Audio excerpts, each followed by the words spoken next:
have our opinions changed with what we've seen and his injury and all of it on what the best option for Kevin Durant is next season? Mine has not. And with respect to Rich Kleiman, who does great in the business world and has been a confidant and partnered with KD for a long time, and Joe Lacob, who's proven himself to be one of the best owners in basketball, the hell are they supposed to say?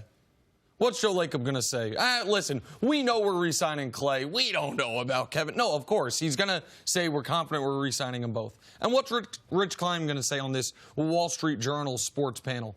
No, we know what we're doing, but we're not telling anybody. I mean, they're saying, see, what they have to say here. My opinion has not changed because I don't think any of Kevin Durant's plans have changed, which has been he was considering leaving Golden State last season. And it wasn't until the end of the year run that they were fully confident he was coming back a year ago. All year long, everything's been moving towards the New York Knicks. And if he wants his best chance to not only build his empire, but to separate himself from LeBron in hopes of passing LeBron, doing it by establishing your hub across the country as opposed to across the street from LeBron in Los Angeles is the smartest move. So, no, my opinion has not changed 1% that Kevin Durant's going to be a Knick next year. So you think that he's got to go to New York compared to going to the Clippers? Oh, yes, because much like LeBron going to the Lakers, I don't think it's just about basketball. I think it's about setting up your post-basketball empire in one of the biggest cities in the country.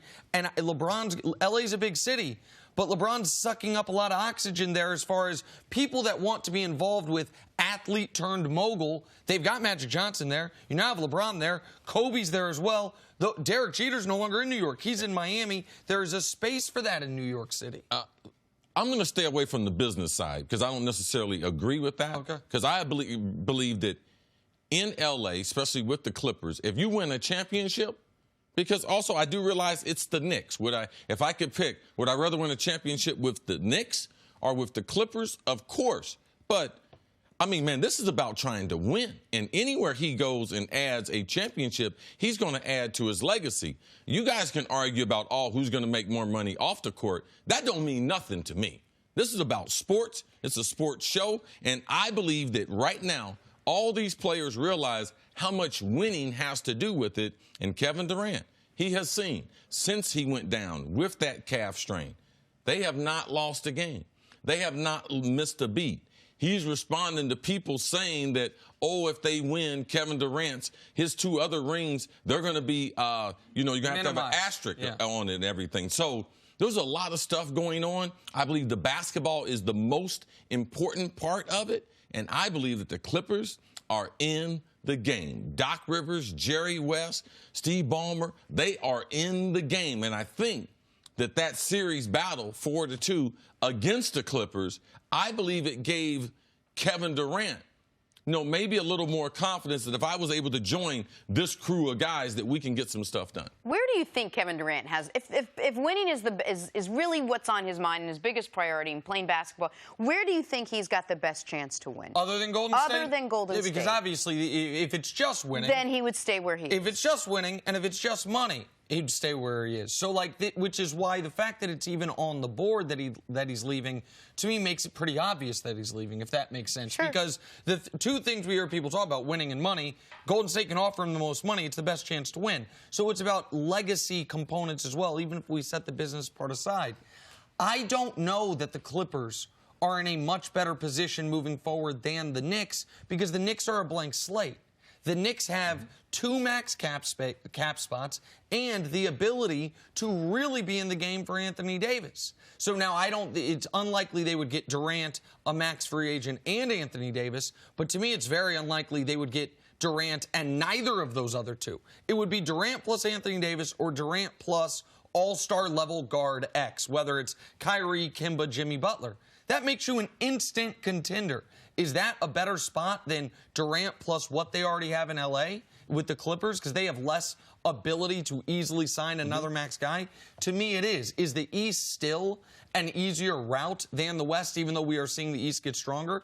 To me, it is. And does New York City have an allure off the court different than Los Angeles? To me, it does. So for all those reasons, but even if we just want to talk with basketball, the Knicks with Kevin Durant plus an all-star are an instant championship contender. Does that allure, though, affect his legacy? You think his legacy is affected by whatever decision he makes after Golden State?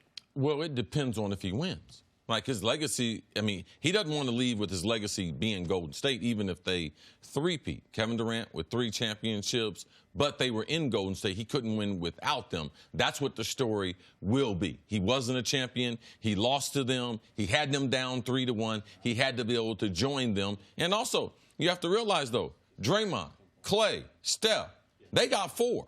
LeBron's got 3 championships. So you're keeping count of this, and I believe that Golden State and those initial 3 guys who were there, it means more to them because they were in the program, drafted by the program, cultivated by the Golden State Warriors. And I understand that right now, all of a sudden, there seems to be some public momentum towards, well, maybe KD will stay. If that was on the board, I believe this calf strain and what has happened since then has removed it entirely. If KD had never gotten hurt, and he'd continued on this torrid pace he was on. He was averaging 39, 5, and 5 in the 8 games prior. And Steph, by the way, had been struggling somewhat during that same stretch. And they go on to win a championship. That validates the previous 2 years in a different way. Maybe not to the same degree as winning elsewhere, but it validates them in a different way. Like, guys, are we really – I'm averaging 40 points. I had a 50-point playoff game. I beat the Clippers essentially by myself. Like, what are we talking about here? But seeing what they did without him. A sweep. Even if he comes back and he's great in the finals, even if he wins another finals MVP, there will still be people saying, okay, but look what you did in the round. Were you a necessity or a luxury? The same way if LeBron had never won that championship in Cleveland. If Kyrie had missed and Steph had made, and LeBron had been to those 4 finals in Cleveland but lost all 4, you know what people would say? Well, yeah, you've got 2 rings. You had to go to Miami to get him. You had to team up with Wade and Bosh. They would find a way to chip away at it. So for Durant, the only mountain left to climb is one that Golden State doesn't present. I think New York is the biggest and the most attractive mountain to him. Thanks for watching. Subscribe here to get the latest from the show. Also, be sure to check out more of the best clips from First Things First, or go watch a few segments from our other shows on FS1.